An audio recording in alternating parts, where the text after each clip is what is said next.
बिस्मिल्लाहिर्रहमानिर्रहीम। अस्सलाम वालेकुम। कुकिंग विद आयका यूट्यूब चैनल पे आपको खुशामदीद।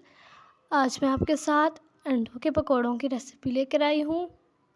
बहुत इजी रेसिपी है, आप रमज़ान में इफ्तारी के टाइम इसको बना सकते हैं। बहुत मज़ेदार डिलीशियस रेसिपी है। स्टार्ट करते हैं। सबसे पहले मैंने यहाँ पे 3 अदद अंडे लिए, उसको बॉईल कर लिया, उसका छिलका उतार के रख दिया। अब इसके बाद मैं इसको पीसेस में काट लूँगी इस तरह से।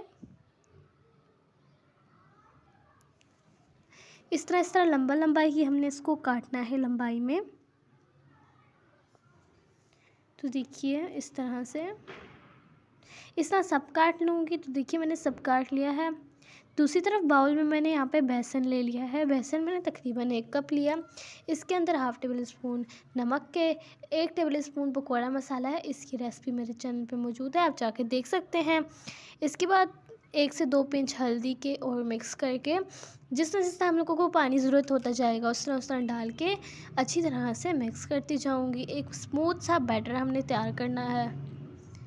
इसी दौरान अगर आपने चैनल पे नए हैं तो चैनल को सब्सक्राइब नहीं किया, काइंडली सब्सक्राइब कर दें। वीडियो अच्छी लग रही हो तो वीडियो को भी लाइक कर दें।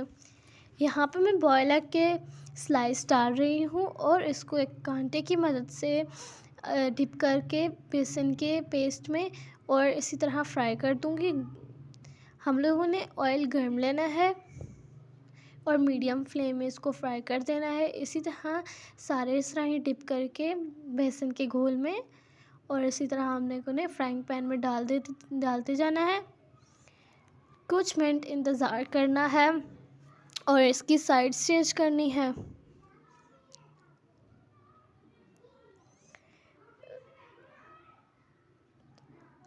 तो देखिए जिस तरह पक जाए, ये कलर आ जाए और आपने निकाल देने हैं।